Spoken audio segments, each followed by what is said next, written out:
2024 का लोकसभा चुनाव करीब 80% तो निपट गया, 20% का चुनाव बचा है और सिर्फ 14 दिन रह गए हैं। 4 जून को रिजल्ट आ जाएगा, लेकिन 5वें चरण के बाद से सबका अपना अपना हिसाब चल रहा है। जैसे क्रिकेट में लोग बोलते हैं कि ये तो ऐसे मारना चाहिए था कि छक्का जाता, ये तो यॉर्कर बॉल डालनी थी, वैसे ही इलेक्शन में सब अपना ज्ञान दे रहे हैं। कोई कह रहा है मोदी हार रहे हैं, कोई कह रहा है मोदी हार रहे हैं, कोई 400 पार, कोई 200, कोई 150, सबका अपना हिसाब चल रहा है। कोई कह रहा है कि फाइट हो रही है, कोई कह रहा है कि अब तो बस 2 फेज का चुनाव बचा है, मामला ऑलरेडी निपट चुका है और जब तक लास्ट वोट ना पड़ जाए तब तक क्लियर कट कोई नंबर बताया नहीं जा सकता। लेकिन अब जब 428 सीटों पर वोटिंग कंप्लीट हो चुकी है तो नेताओं के अपने अपने दावे क्या हैं, पहले आपको वो दिखा देता हूं। जैसे आज ओडिशा में अमित शाह ने दावा किया कि बीजेपी को 5 चरण में 310 सीटें मिलना तय और अगले 2 चरण में 400 सीट भी पूरी हो जाएंगी। उधर अरविंद केजरीवाल दावा कर रहे हैं कि 4 जून को मोदी सरकार जा रही है, इंडी गठबंधन को 300 से ज्यादा सीट मिलेगी। बिहार में तेजस्वी यादव दावा कर रहे हैं कि इंडी गठबंधन को 300 से 325 सीटें मिल सकती। मल्लिकार्जुन खड़गे ने टाइम्स नाउ नवभारत को दिए इंटरव्यू में दावा किया है कि 5 फेज के मतदान के बाद वो ये कह सकते हैं कि इंडी गठबंधन की सरकार बनेगी। हालांकि उन्होंने कहा कि वो बीजेपी की तरह नंबर नहीं देंगे, लेकिन इतने नंबर मिल रहे हैं कि वो पीएम मोदी को रोक देंगे। यानी सबका अपना अपना दावा है। सीटों के दावे पर एक बार इन नेताओं को सुनिए, फिर आपको बताऊंगा कि 5 चरण के चुनाव पर पीएम मोदी ने कौन सी भविष्यवाणी की। 5 चरण में मोदी जी 310 क्रॉस कर गए हैं। अब छठा और 7वां 400 पार का है। आपको मोदी जी ने 400 पार कराना है। जैसे जैसे चुनाव होते जा रहे हैं वैसे वैसे साफ होता जा रहा है कि 4 जून को मोदी सरकार जा रही है और इंडिया गठबंधन की सरकार बनने जा रही है। इंडिया गठबंधन को अपने दम पे 300 से ज्यादा सीट मिल रही हैं। इंडिया का सीट आएगा अब ये 325 हो 330, लेकिन हम लोग 300+। किसी हालत में मोदी और बीजेपी ये पावर में नहीं आएगा, उसको रोकने की शक्ति हमारे पास है, उतने नंबर्स हमको मिल रहे हैं। इन दावों के बीच अगले 2 फेज बड़े दिलचस्प हो गए और ये जो बचे हुए 2 फेज हैं इसमें सबसे ज्यादा फोकस रहेगा दिल्ली, हरियाणा और पंजाब के अलावा यूपी की पूर्वांचल की सीटों पर, जहां पीएम मोदी की वाराणसी की सीट भी आती है। अगले 2 चरण में 115 सीटें हैं और इसमें सभी चाहते हैं कि वो अच्छी फिनिश करें। इन 2 चरणों में मुख्य तौर पर दिल्ली की सभी 7 सीट शामिल हैं, जहां पर मतदान हो जाएगा 25 तारीख को। इसके अलावा हरियाणा की सभी 10 सीटें शामिल हैं, पंजाब की सभी 13 सीट शामिल हैं, हिमाचल की सभी 4 सीट, यूपी में पूर्वांचल की 27 सीटें हैं, बिहार की बची हुई 16 सीट, झारखंड की बची हुई 7 सीट और बंगाल की बची हुई 15 सीटों के अलावा ओडिशा की बची हुई 12 सीटें भी इसमें शामिल हैं। लेकिन अगर आप 5 चरण के सीटों का गणित देखें कि भाई अभी तक क्या हुआ है, जरा इसको अगर आपको दिखाने का प्रयास करूं, जरा ये समझिए कि 5 चरण की वोटिंग हो गई, 5 चरण के बाद स्थिति क्या है, जरा इसको समझते हैं। कितने सीटों पर वोटिंग हुई? वोटिंग हो गई है, वोटिंग पूरी हो गई है 428 सीट पर, 428 सीट पर। अब अमित शाह का दावा क्या है? अमित शाह दावा कर रहे हैं कि भाई बीजेपी या एनडीए जो है वो 310 सीट जीत गई है। 310 सीट का दावा वो ठोक रहे हैं। अब 2019 में जो 5 चरण हुआ था, 2019 में क्या हुआ था भाई? 2019 के इसी 5 चरण के बाद की स्थिति क्या थी? एनडीए जो है वो 264 पर था। एनडीए 264 सीट पा चुका था 5 चरण के बाद। यानी अगर अमित शाह के इस 310 के दावे को माने कि ये सही है, तो इसका मतलब जो एनडीए पिछली बार 264 पर था प्लस 46 कीजिएगा तो आता है 310। यानी अमित शाह के मुताबिक वो पिछले बार से 46 सीट गेन कर चुके हैं 5 फेज में। अगले 2 फेज में कितनी सीटें बची हुई हैं? बची हुई सीटें जो हैं वो है 115 सीट और इसमें से 2019 में इन बची हुई सीट में से एनडीए को कितनी सीटें आई थी? 115 में से एनडीए को आई थी 89 सीट। 115 में से। तो अमित शाह का अगर दावा सही है कि उनको 310 सीट आ रही है और पिछले बार का वो परफॉर्मेंस रिपीट कर दिए अगले दो फेज में, तो बीजेपी कहां जा सकती है अमित शाह के दावे के हिसाब से?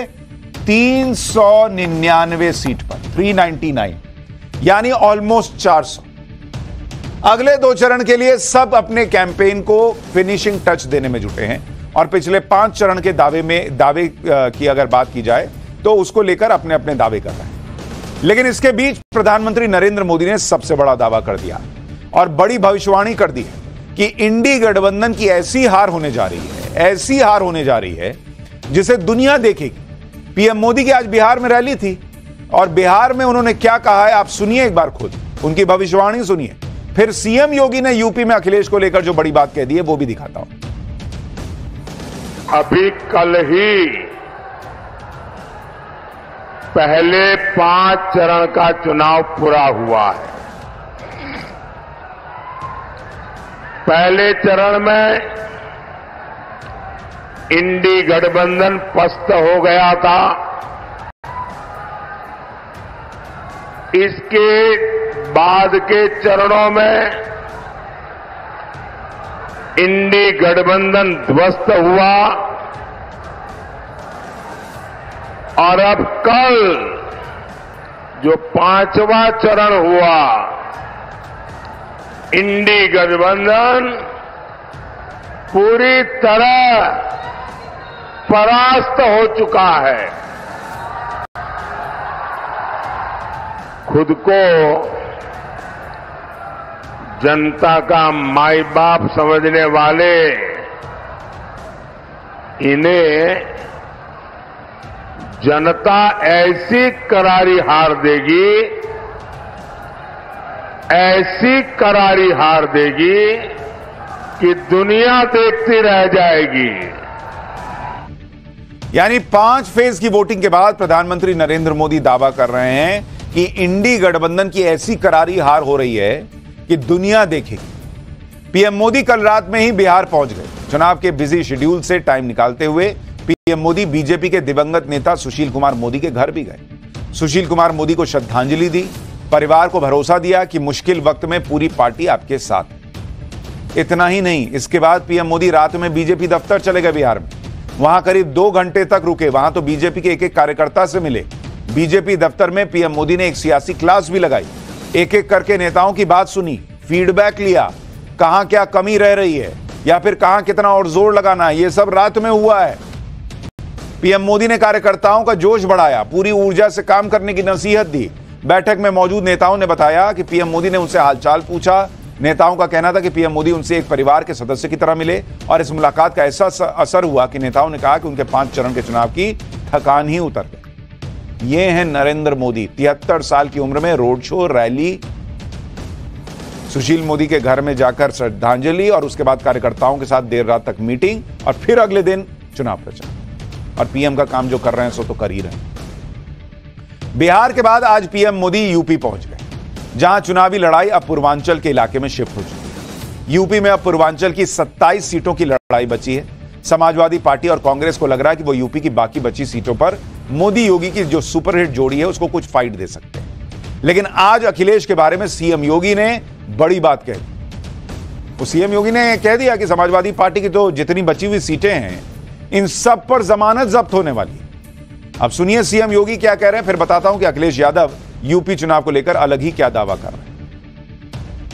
400 पार की जब बात होती है तो समाजवादी पार्टी तो कुल 63 सीट पे चुनाव लड़ रही है और 63 सीटों पर भी इनकी जमानतें जब्त हो रही हैं और इसीलिए कांग्रेस और समाजवादी पार्टी का जो इंडी गठबंधन है, इन्होंने अभी से षड्यंत्र करने प्रारंभ कर दिए हैं। अब योगी तो कह रहे हैं कि समाजवादी पार्टी कोई सीट नहीं जीतेगी, यानी अखिलेश भी हारेंगे, डिंपल भी हारेंगी, अखिलेश के परिवार के लोग भी हारेंगे। उधर अखिलेश यादव अलग ही दुनिया में है। अब तक अखिलेश कह रहे थे कि यूपी की सभी सीटें वो जीत रहे हैं, सिर्फ वाराणसी की सीट पर लड़ाई है। लेकिन अब वो कहने लगे हैं कि वाराणसी में भी बीजेपी हार जाएगी। सुनिए अखिलेश यादव को, फिर आपको बताऊंगा कि अखिलेश यादव की रैली में कैसे हुड़दंग और हंगामा हो रहा है। जैसे ही चुनाव पूर्वांचल में आया है और चुनाव इधर आ गया है, अब तो लग रहा है कि 80 की 80 सीटें इस बार इंडिया गठबंधन जीतने जा रहा है।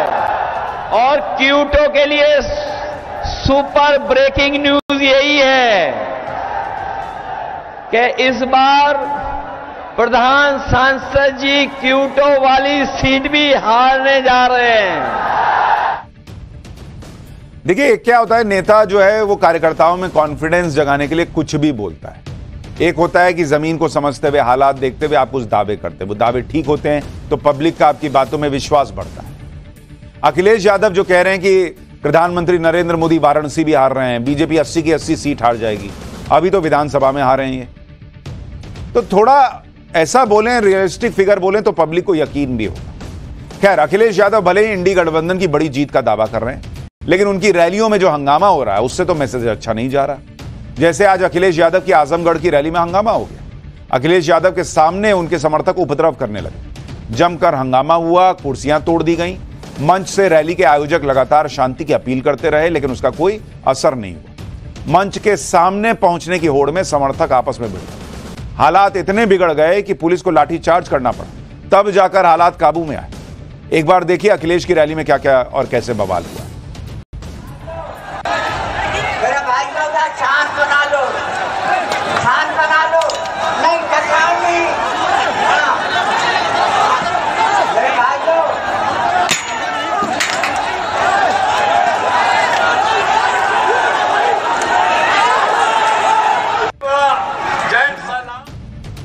ये अखिलेश यादव की रैली का हाल है, ये इनका सो कॉल्ड जन समर्थन है।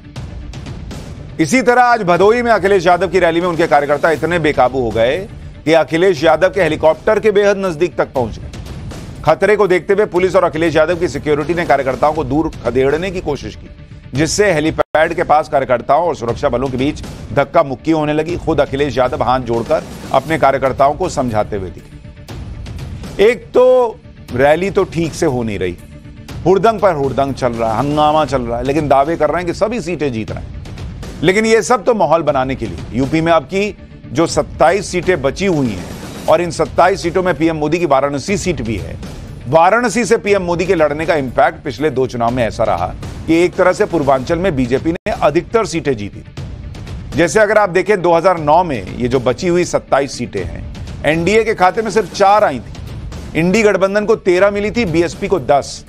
2014 में पीएम मोदी की एंट्री के साथ ही एनडीए ने 27 में से 26 सीटें जीत ली थी और इंडी गठबंधन को 1 सीट मिली, बीएसपी का खाता तक नहीं खुला। फिर 2019 में भी पूर्वांचल की 27 सीटों में से एनडीए ने 20 पर जीत दर्ज की, इंडी गठबंधन को 1 और बीएसपी को 6 सीट मिली थी। जबकि बीएसपी उस बार समाजवादी पार्टी के साथ मिलकर लड़ रही थी, इस बार बीएसपी अलग लड़ रही। तो पूर्वांचल में क्या होगा आप समझिए। पिछली बार समाजवादी पार्टी और बीएसपी का गठबंधन था, जिसका पूर्वांचल में कुछ हद तक प्रभाव पड़ा, लेकिन इस बार यह गठबंधन भी नहीं है। इसलिए बीजेपी का टारगेट पूर्वांचल की सारी सीटें जीतने का। अगले 2 चरण में दिल्ली भी है, पंजाब भी है और हरियाणा में भी होगी। इसमें दिल्ली के चुनाव पर सबकी नजर है, क्योंकि एक तो यहां पर अरविंद केजरीवाल के पॉलिटिकल स्टंट का टेस्ट होना है। भाई कह ना रहे हैं कि हमको अगर जेल जाने से बचाना चाहते हैं तो मोदी जी को हरा दीजिए। अब अगर मोदी जी जीत गए तो इसका मतलब पब्लिक आपको जेल भेजना चाहती है। यह भी टेस्ट होना है कि दिल्ली में केजरीवाल की कांग्रेस के साथ नई जोड़ी चल रही है या नहीं चल रही है। पिछले 2 बार से दिल्ली में सभी 7 सीटों पर बीजेपी ही जीतती आई है और 2 चुनाव से कांग्रेस और आम आदमी पार्टी का खाता तक नहीं खुला है। दिल्ली में पिछली बार बीजेपी को 50% से ज्यादा वोट मिला था। इस ट्रैक रिकॉर्ड के साथ तो दिल्ली में बीजेपी को हराना मुश्किल है, लेकिन इस बार केजरीवाल और कांग्रेस ने हाथ मिलाया है और उन्हें लगता है कि वो साथ मिलकर दिल्ली में नरेंद्र मोदी को फाइट दे पाएंगे। लेकिन क्या ऐसा हो पाएगा, यह कहना मुश्किल है, क्योंकि बीजेपी ने भी अब अपनी पूरी ताकत दिल्ली में झोंक दी। गृह मंत्री अमित शाह की रैलियां हो रही हैं, सीएम योगी की रैली दिल्ली में हो चुकी है, पीएम मोदी भी कल दूसरी रैली दिल्ली में करने जा रहे हैं। मोदी फैक्टर के आगे सारे फैक्टर फेल हो जाते हैं, लेकिन मोदी फैक्टर से केजरीवाल अपने पॉलिटिकल स्टंट के सहारे फाइट कर रहे हैं। हर रोज केजरीवाल के नए सियासी स्टंट सामने आ जाते हैं। वो अपने घर में महिला सांसद की पिटाई पर तो कुछ नहीं बोलते, लेकिन उसके अलावा दुनिया भर की बातें उनसे जितनी करा लीजिए वो करेंगे। आज वो फिर एक नई थ्योरी लेकर आ गए कि पीएम मोदी ने अमित शाह को अपना वारिस चुन लिया है। एक बार अरविंद केजरीवाल को सुनिए, फिर आपको बताता हूं कि पीएम मोदी ने किसे अपना वारिस चुना। आपको प्रधानमंत्री जी ने अपना वारिस चुना है, इस बात का आपको इतना अहंकार हो गया कि आप लोगों को गालियां देने लगे, धमकियां देने लगे। अभी तो आप पीएम बने नहीं हैं और आपको इतना अहंकार हो गया। आपकी जानकारी के लिए बता दूं कि आप पीएम नहीं बन रहे हैं, क्योंकि 4 जून को लोग बीजेपी की सरकार नहीं बना रहे हैं। केजरीवाल ने पीएम मोदी के वारिस का दांव खेला तो पीएम मोदी ने करारा जवाब दिया। पीएम मोदी ने अरविंद केजरीवाल को बता दिया कि उनका वारिस कौन है। आप भी सुनिए पीएम मोदी ने अपने वारिस का ऐलान करते हुए क्या कहा। फिर इस बयान से मोदी को फंसाने की कोशिश करने वाले अरविंद केजरीवाल कैसे खुद फंस गए वो भी दिखाता हूं। मोदी एक ऐसा इंसान है जिसे अपनी कोई विरासत नहीं है। मेरे लिए तो आप ही मेरी विरासत है। आप ही मेरे वारिस है। मेरा और कोई वारिस नहीं है। यानी जो लोग अमित शाह को प्रधानमंत्री नरेंद्र मोदी का सियासी वारिस बता रहे थे, उनको नरेंद्र मोदी ने एक लाइन में निपटा दिया कि भाई मैं वैसे भी कोई वारिस नहीं रखता और मेरे वारिस जो हैं वो देश की जनता है। अरविंद केजरीवाल बार बार ये दावा कर रहे हैं कि अगर पीएम मोदी चुनाव जीते तो वो अमित शाह को पीएम बना देंगे। ये दांव खेलकर अरविंद केजरीवाल को लग रहा है कि वो चुनाव से पहले एक वोटर के मन में भ्रम पैदा करके बीजेपी को फंसा देंगे। लेकिन अरविंद केजरीवाल को अपनी पार्टी का भी हाल देखना चाहिए। उनकी तो पूरी पार्टी शराब घोटाले में फंसी हुई। शराब घोटाले में उनके करीबी मनीष सिसोदिया को बार बार कोर्ट से झटके पे झटके लग रहे हैं। दिल्ली हाईकोर्ट ने मनीष सिसोदिया की जमानत याचिका को आज फिर खारिज कर दिया। कोर्ट ने कहा कि इस केस में मनीष सिसोदिया ने सत्ता का दुरुपयोग किया और विश्वास तोड़ा है। कोर्ट ने माना कि जांच एजेंसियों की तरफ से इकट्ठा किए गए सबूत ये बताते हैं कि जानबूझकर शराब नीति में बदलाव किए गए। कोर्ट ने कहा कि मनीष सिसोदिया बेल के लिए जरूरी ट्रिपल टेस्ट पर खरे नहीं उतरे। वो अपने 2 पुराने फोन भी जांच एजेंसियों को सौंप नहीं पाए और यह दावा किया कि फोन खराब हो गए। इस मामले में कोर्ट ने कहा कि शक है कि अगर इस मामले में मनीष सिसोदिया बाहर आए तो वो सबूतों से छेड़छाड़ कर सकते हैं। मनीष सिसोदिया की जमानत खारिज करने पर आम आदमी पार्टी ने हाईकोर्ट के फैसले से असहमति जताते हुए सुप्रीम कोर्ट जाने की बात कही। शराब घोटाले के आरोप में जिस तरह से मनीष सिसोदिया पर फोन से सबूत हटाने और मिटाने के आरोप लगे, वैसा ही आरोप स्वाति मालीवाल से मारपीट के केस में केजरीवाल के करीबी विभव पर भी लग गया है। इस केस में दिल्ली पुलिस आज केजरीवाल के करीबी विभव कुमार को मुंबई लेकर गई है। सूत्रों के मुताबिक पुलिस को शक है कि विभव ने अपना आईफोन फॉर्मेट करने से पहले उसका डेटा मुंबई में किसी व्यक्ति या डिवाइस को ट्रांसफर कर दिया था। उसी डेटा को पुलिस को हासिल करना है। यानी यहां भी वही सेम चीज दिख रही है कि जैसे मनीष सिसोदिया पर आरोप लगे कि उन्होंने फोन डिस्ट्रॉय किए, सबूत डिस्ट्रॉय किए, वैसा ही आरोप विभव पर भी लग रहा है। उधर स्वाति मालीवाल ने आरोप लगाया है कि आम आदमी पार्टी की तरफ से उन्हें और उनके रिश्तेदारों को टारगेट किया जा रहा है। स्वाति मालीवाल ने कहा कि पूरी ट्रोल आर्मी उनके पीछे पड़ी है। पार्टी के सभी लोगों को फोन करके बोला जा रहा है कि स्वाति का कोई पर्सनल वीडियो है तो भेजो, लीक करना है। आप सोचिए, जो स्वाति मालीवाल आम आदमी पार्टी बनने से लेकर अरविंद केजरीवाल के साथ हैं, आज उन्हें पूरी तरह से पार्टी ने अकेला छोड़ दिया। और अकेला ही नहीं छोड़ा बल्कि उन्हें टारगेट कर रही है पार्टी। इंडी गठबंधन भी इसे आम आदमी पार्टी का आंतरिक मामला बताकर चुप है। कोई राहुल गांधी, कोई प्रियंका वाड्रा, किसी को नहीं कि जाके एक बार स्वाति मालीवाल से मिल तो ले। लेकिन ये लोग समझ नहीं रहे कि ये किसी पार्टी का आंतरिक मामला नहीं है, बल्कि एक महिला के सम्मान और सुरक्षा का मामला है। और सबको पता है कि चुनाव में नारी शक्ति कैसे पूरे नतीजे पलट सकती है। एक तरफ स्वाति मालीवाल केस को लेकर केजरीवाल के रवैये को पूरा देश देख रहा है कि नारी सम्मान की बात करने वाले किस तरह से खुद एक्सपोज हो गए। उधर नारी सम्मान की एक तस्वीर वाराणसी से आई, जो पीएम मोदी का संसदीय क्षेत्र है। पाठशाला में अब इसी का अगला चैप्टर, पीएम मोदी को चुनाव जिताने वाली वो फौज जिसका काट इंडी गठबंधन के पास भी नहीं है। पीएम मोदी का वो महायज्ञ जिसने पूर्वांचल को सेट कर दिया, अब उसका चैप्टर।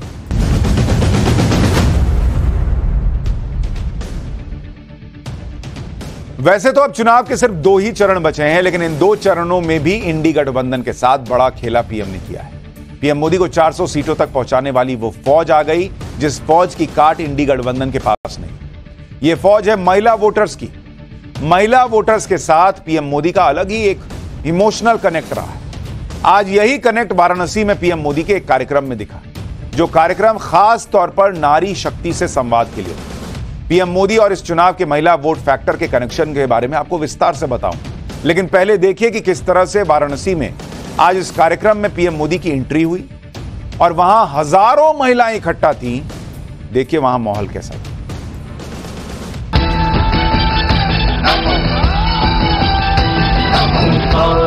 भरो भरो धरा साहित करो करो, पाप से लड़ो लड़ो, आगे तुम बढ़ो बढ़ो।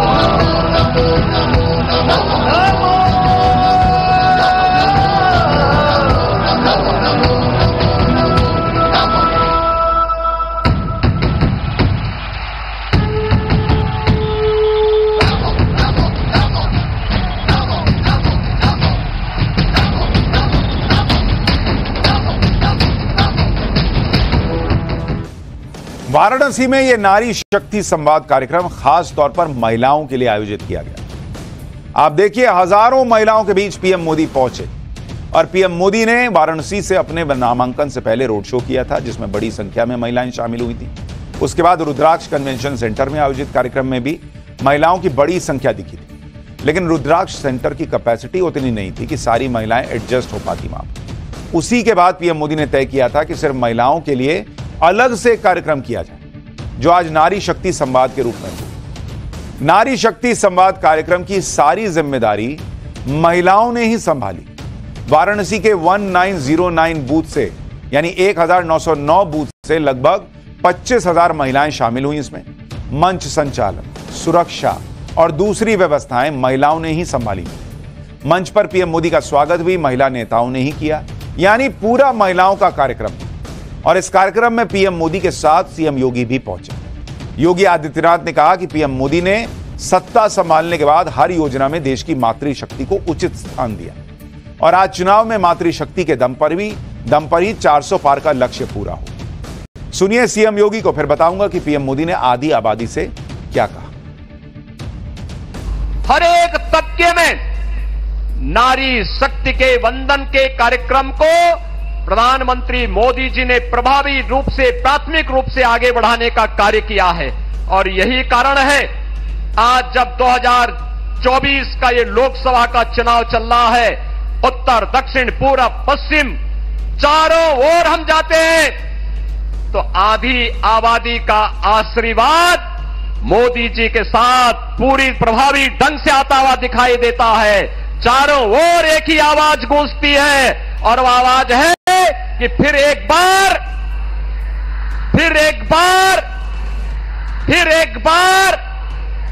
अब की बार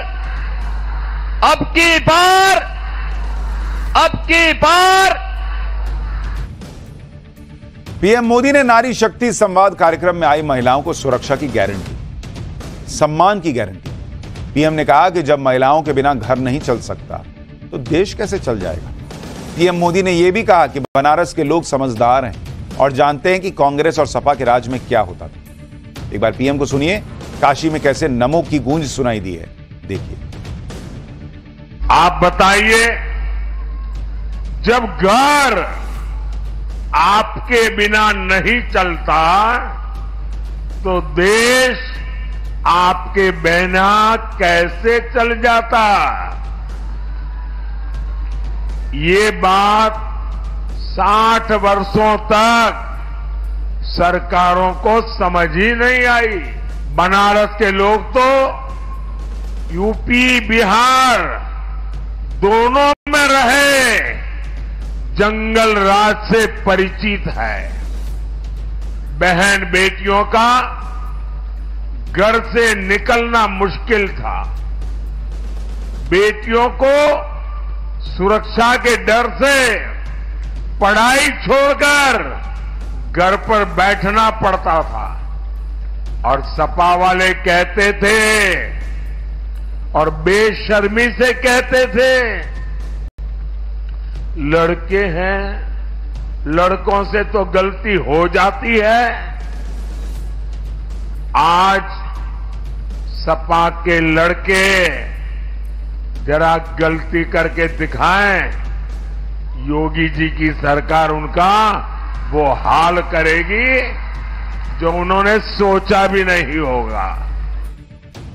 यानी प्रधानमंत्री नरेंद्र मोदी यूपी की महिलाओं को याद दिला रहे हैं कि सपा की सरकार के वक्त महिलाओं को कैसे और किस दौर से गुजरना पड़ता था और आज कैसे लॉ एंड ऑर्डर बेहतर होने से महिलाएं आराम से बाहर निकल पाती हैं। चुनाव में महिलाओं की कितनी महत्वपूर्ण भूमिका है यह प्रधानमंत्री मोदी अच्छे से जानते हैं और आज के कार्यक्रम से पीएम मोदी ने बाकी के 2 चरणों के चुनाव को भी सेट कर दिया, क्योंकि महिलाएं बीजेपी की साइलेंट वोटर मानी जाती है और आज महिलाओं के जरिए ही पीएम मोदी ने पूर्वांचल को बड़ा संदेश दिया। इस कार्यक्रम में आई महिलाएं भी पीएम मोदी से मिलकर बहुत खुश थी। सुनिए वहां जो महिलाएं पहुंची थी वो क्या कह रही, फिर कैसे नरेंद्र मोदी के लिए जो महिला वोट बैंक है वो जबरदस्त भर भर के वोट करता है, वो भी दिखाओ। कि जिसके कांग्रेस विरोधी सपा विरोधी, जिसके कांग्रेस विरोधी सपा विरोधी सारे हुए विरोधी हैं। भारत में सबसे प्यारे हमारे प्यारे मोदी हैं। अरे भारत में सबसे प्यारे हमारे प्यारे मोदी हैं। मैं तो कहती हूँ कितनी भी पीढ़ी जन्म ले लेगी तो इतना बड़ा मंदिर नहीं बना पाएगी वो। जो मोदी जी कर दिए ना वो कोई सरकार नहीं कर सकती। पप्पू के फैन नहीं बनना, मोदी के फैन बनना। अरे डिम्पल यादव की मैं बात कर रहा हूँ, प्रियंका गांधी की बात कर रहा हूँ। डिम्पल यादव माता जी चलिए आपके चरण पर पखार लेंगे, पर आप अगर लड़ने आएंगी मोदी जी से तो आपको भी साइड करके हटा देंगे। उनके अंदर यही शक्ति है कि वो अपना परिवार को छोड़कर देश के लिए इतना अपने समर्पित हो गए। क्रेज देखना है तो कोई यहाँ देखे, मैं तो विपक्ष बुलाती हूँ, आओ देखो। अरे कल भी मोदी आज भी मोदी सारे विरोधी घबराएंगे। भारत में फिर से हमारे हाँ मोदी जी ही आए। पीएम मोदी के लिए ये क्रेज ऐसे ही नहीं बना है। महिलाओं के लिए पीएम मोदी ने कितना काम किया और कैसे मोदी सरकार में हर क्षेत्र में महिलाओं की भागीदारी बढ़ी है वो आपको बताऊंगा। लेकिन उससे पहले ये देखिए कि नरेंद्र मोदी के प्रधानमंत्री बनने के बाद से ही चुनाव में महिलाओं की भागीदारी कैसे बढ़ने लगी। अगर आप देखेंगे कि महिला वोटर्स की जो हिस्सेदारी है वो कैसे बढ़ी, और महिला वोटर की बात करूं, महिला वोटर्स अगर आप देखेंगे 2009 का अगर लोकसभा चुनाव देखेंगे, 2009 के लोकसभा चुनाव में 19 करोड़ महिलाओं ने वोट किया, 19 करोड़। लेकिन जब 2014 का चुनाव आया तो यह आंकड़ा बढ़कर 26 करोड़ हो गया, 26 करोड़। और 2019 में यह आंकड़ा बढ़कर 30 करोड़ के पार चला गया। 30 करोड़ महिलाओं ने वोट किया बॉस। हालांकि इस दौरान देश की आबादी भी बढ़ी है, लेकिन इसमें कोई दो राय नहीं कि नरेंद्र मोदी के प्रधानमंत्री बनने के बाद मतदान में महिलाओं की भागीदारी बढ़ी। इसका एक और डेटा आपको बताता हूं, वो सीटें जहां महिला मतदाताओं की संख्या पुरुषों से ज्यादा है। जैसे अगर आप देखेंगे महिला वोटर पुरुषों से ज्यादा, ये ऐसी कौन सी सीटें हैं, कितनी थी भाई? 2009 में ऐसी सीटें 64 थी, 64 सीट थी जहां महिला वोटर पुरुषों से ज्यादा थी। 2014 में ये सीटें बढ़कर 97 हुई और 2019 में ऐसी सीटें जहां महिलाओं ने पुरुषों से ज्यादा वोट किया वो बढ़कर 143 हो गई बॉस। और कई विश्लेषक इसको नरेंद्र मोदी फैक्टर मानते हैं कि नरेंद्र मोदी के लिए वोट करने के लिए महिलाएं जो हैं वो घरों से ज्यादा निकली। यानी 10 साल में महिला वोटर्स की संख्या, ऐसी सीटें जहां पर पुरुषों से ज्यादा महिलाओं ने वोट किया, वो ऑलमोस्ट डबल हो गई। पीएम मोदी को मिलने वाला महिला मतदाताओं का वोट कैसे बढ़ता गया वो भी आपको दिखाता हूं। देश में कुल महिला वोटर 48% है।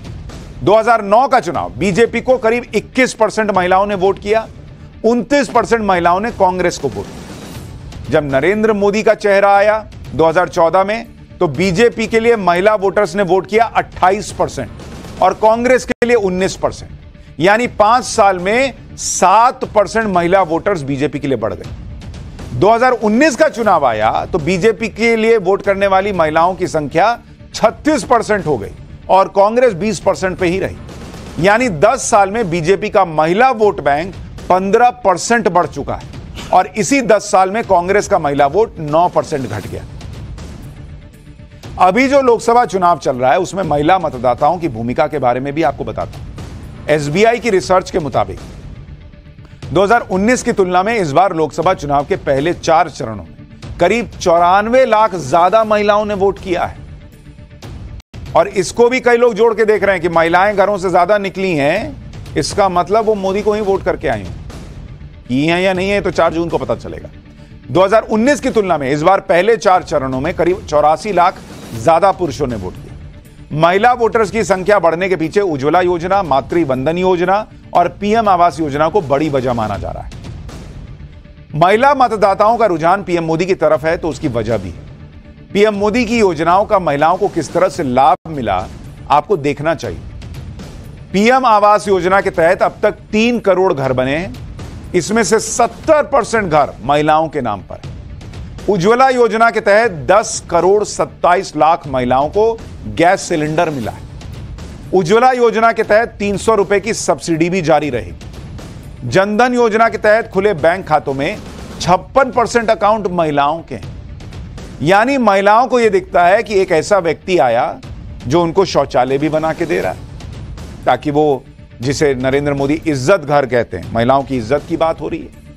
घर मिल रहा है, 3 तलाक से मुक्ति मिल रही है, सिलेंडर मिल रहा है, राशन तो मिल ही रहा है।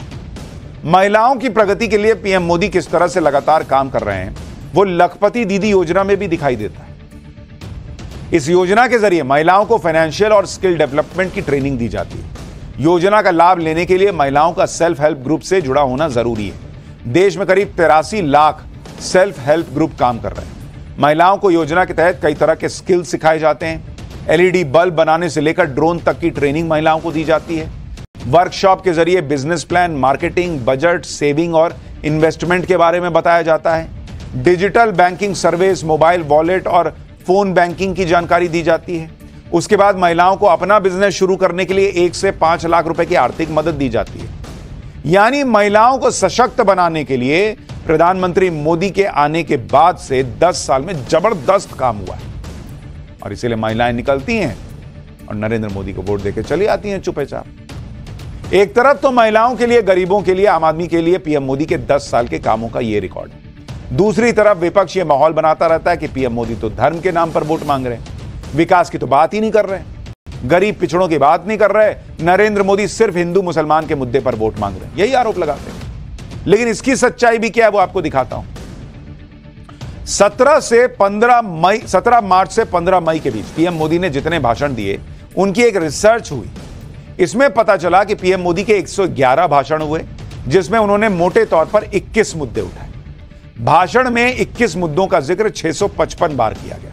इसमें विकास और योजनाओं का जिक्र 133 बार है, यानी 20% से ज्यादा बार इन भाषणों में अपने काम गिनाए हैं नरेंद्र मोदी ने। मोदी की गारंटी, विश्वगुरु, भ्रष्टाचार, इनका जिक्र 120 बार, यानी 18% से भी ज्यादा। गरीब पिछड़ों का मुद्दा 112 बार, यानी 17% बार इसका जिक्र हुआ है। हिंदू मुस्लिम का जिक्र मात्र 60 बार हुआ है, यानी मात्र 9%। यानी विपक्ष जो माहौल बना रहा है कि पीएम मोदी हिंदू मुस्लिम के मुद्दे पर वोट मांगते हैं, उसका जिक्र पीएम मोदी के भाषण में सबसे कम है। और पीएम मोदी खुद कह चुके हैं कि वो हिंदू मुस्लिम की राजनीति नहीं करते, बल्कि मुस्लिम मुस्लिम करने वाले जो है ना, उनकी पोल खोलते हैं। और इसके जरिए विपक्ष को छिपा एजेंडा है उसको जनता के सामने रखते हैं। यानी नरेंद्र मोदी को लेकर जो माहौल है वो तो है ही, लेकिन महिला वोटर्स, ऐसा माना जा रहा है कि इस बार भी नरेंद्र मोदी के समर्थन में बढ़ चढ़कर बाहर आ रहे हैं। पाठशाला में अब अगली क्लास, भगवान जगन्नाथ मंदिर के खजाने की चाबी क्या पीएम मोदी ढूंढ निकालेंगे?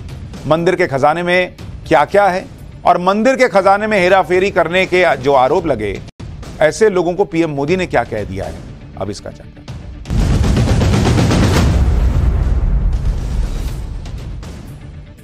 प्रधानमंत्री मोदी कल ओडिशा के पुरी जगन्नाथ में चुनाव प्रचार कर रहे थे और इस दौरान पीएम मोदी ने जगन्नाथ मंदिर के खजाने के बारे में ऐसे सवाल पूछ लिए जिससे ओडिशा की पटनायक सरकार की टेंशन बढ़ गई। पीएम मोदी ने सवाल किया कि जगन्नाथ मंदिर में बंद करोड़ों अरबों रुपए के खजाने की चाबी कहां है बॉस? कहां गायब कर दी चाबी? दरअसल जगन्नाथ मंदिर के अंदर एक बेशकीमती खजाना है और इस खजाने का अंदाजा लगाना बड़ा मुश्किल है। ऐसा कहा जाता है कि इस खजाने में सोना, चांदी, हीरे और दूसरे कीमती जवाहरातों का भंडार है। इसके अलावा यह खजाना पिछले 40 साल से बंद। मंदिर के खजाने को लेकर कुछ साल पहले तक रिपोर्ट तैयार की गई, लेकिन नवीन पटनायक सरकार ने इस रिपोर्ट को अब तक सार्वजनिक नहीं किया। इसके अलावा ओडिशा सरकार ने कभी यह नहीं बताया कि मंदिर के खजाने में कितनी संपत्ति है और खजाने की चाबियां कहां गायब हो गई, यह भी नहीं किसी को पता। जगन्नाथ मंदिर के अंदर खजाने का कितना बड़ा भंडार है, इसे लेकर कुछ साल पहले एक जानकारी सामने आई। इसके बारे में आगे बताऊं, लेकिन उससे पहले यह समझिए कि खजाने की चाबी किस तरह गायब हो। दरअसल श्री जगन्नाथ टेम्पल एक्ट 1954 के मुताबिक हर 3 साल में मंदिर के रत्न भंडार को जांच के लिए खोलना जरूरी है, मगर पिछले 40 साल में ऐसा हुआ ही नहीं। रिपोर्ट के मुताबिक इस रत्न भंडार को पहली बार 1926 और दूसरी बार 1978 में खोला गया, लेकिन इसमें रखी संपत्ति का पूरी तरह से मूल्यांकन नहीं किया गया। 1985 में भगवान बलभद्र के आभूषणों की मरम्मत के लिए रत्न भंडार को खोला गया, लेकिन इस बार खजाने में मौजूद गहनों की कोई जानकारी आधिकारिक तौर पर अपडेट नहीं की।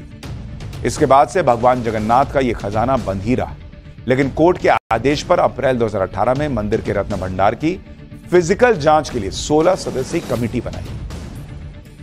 यह कमेटी खजाने के बाहरी भंडार में गई, लेकिन अंदर वाले भंडार में जा ही नहीं सकती क्योंकि इसकी चाबी गायब हो चुकी थी। अब बताइए, मंदिर के खजाने की चाबी गायब हो गई। कल पीएम मोदी ने जब खजाने की चाबी के मुद्दे पर ओडिशा सरकार से सवाल पूछ लिया तो सियासी तूफान खड़ा हो गया। पहले पीएम मोदी का यह बयान सुनिए, इसके बाद खजाने की चाबी किस तरह गायब हुई इसके बारे में भी बताता हूं।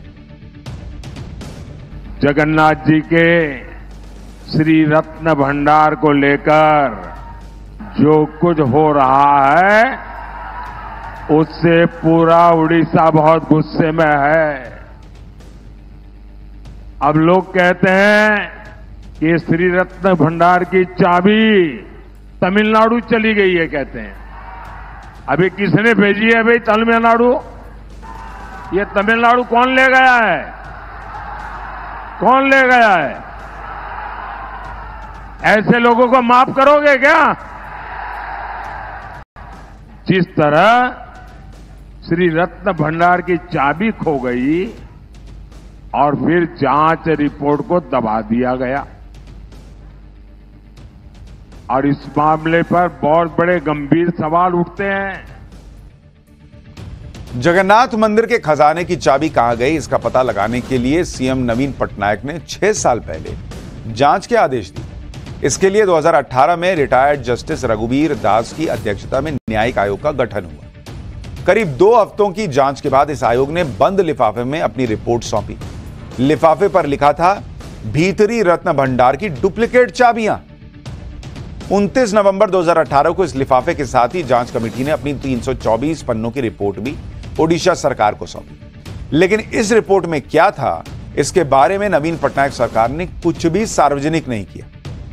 इसके बाद से ही जगन्नाथ मंदिर के खजाने की चाबी का मुद्दा बढ़ता चला गया। पिछले साल सितंबर में ओडिशा हाईकोर्ट ने एक बार फिर रत्न भंडार में आभूषणों समेत बहुमूल्य वस्तुओं की लिस्ट बनाने और निगरानी के लिए कमेटी बनाने का आदेश दिया, लेकिन पटनायक सरकार ने 5 महीने बाद फरवरी 2024 में कमेटी बनाई और मार्च में इस कमेटी की पहली मीटिंग हुई। अब आप समझ लीजिए कि खजाने की चाबी को लेकर ओडिशा सरकार कितनी गंभीर है, आपको इस डिटेल में पता चल रहा होगा। आगे बढ़ने से पहले यह भी जान लीजिए कि जगन्नाथ मंदिर के जिस खजाने को लेकर सियासी भूकंप आया है, उसे आखिरी बार जब खोला गया तो खजाने में क्या क्या मिला था। अप्रैल 2018 में ओडिशा विधानसभा में राज्य के तत्कालीन कानून मंत्री के दी गई जानकारी के मुताबिक 1978 में तैयार की गई एक लिस्ट के तहत जगन्नाथ मंदिर के खजाने में करीब 1,49,610 ग्राम सोने के गहने मौजूद थे। 1 लाख से ज्यादा ग्राम, और आज 10 ग्राम सोने की कीमत 75,000 रुपए के आसपास है। इस हिसाब से जगन्नाथ मंदिर के खजाने की कीमत 112 करोड़ 20 लाख रुपए बैठती, और यह तो सिर्फ सोने के गहनों की कीमत है जिनका वजन किया गया। सोने के गहनों में कीमती रत्न भी जड़े हुए थे, इसकी कीमत के बारे में तो कोई जानकारी ही नहीं है। इसके अलावा मंदिर के खजाने में करीब 2,58,000 ग्राम चांदी के बर्तन थे। मंदिर के खजाने में बहुत से ऐसे गहने भी मौजूद थे जिनका वजन लिस्ट तैयार करते वक्त किया ही नहीं गया।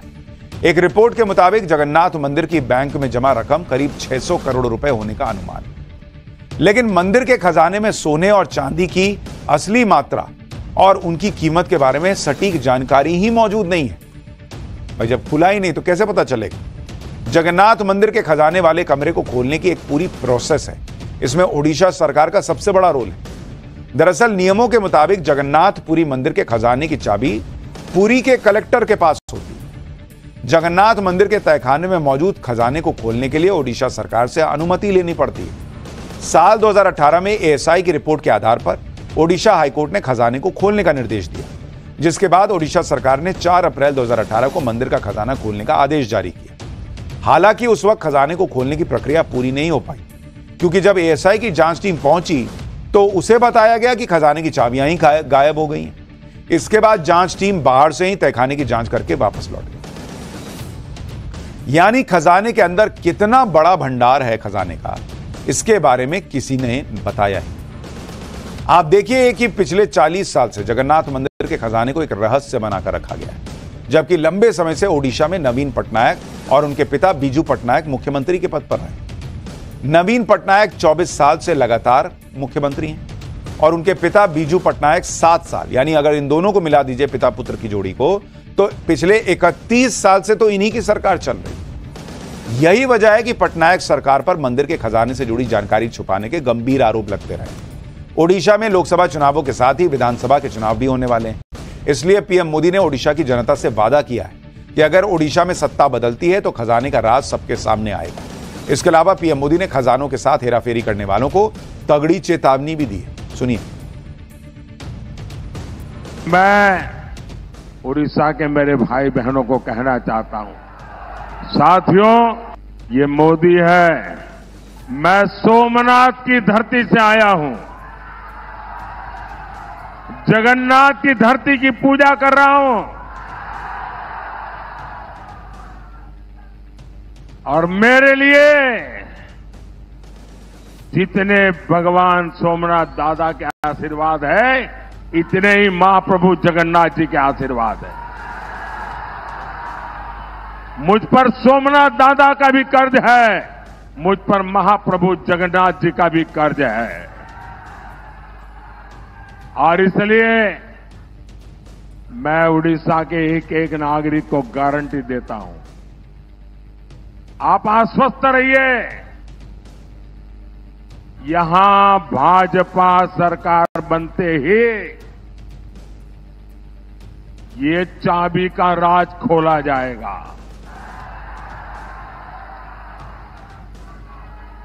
जांच रिपोर्ट आपके सामने आएगी और अगर किसी ने गड़बड़ की है तो मोदी किसी को छोड़ता नहीं है। यह तो बात हुई जगन्नाथ मंदिर के तहखाने में बंद खजाने को लेकर बने सस्पेंस। अब खजाने के अलावा जगन्नाथ मंदिर की प्रॉपर्टी पर भी एक नजर डाल लीजिए। ओडिशा सरकार की तरफ से विधानसभा में दी गई जानकारी के मुताबिक जगन्नाथ मंदिर के नाम पर ओडिशा और दूसरे राज्यों में 60,822 एकड़ से ज्यादा जमीन।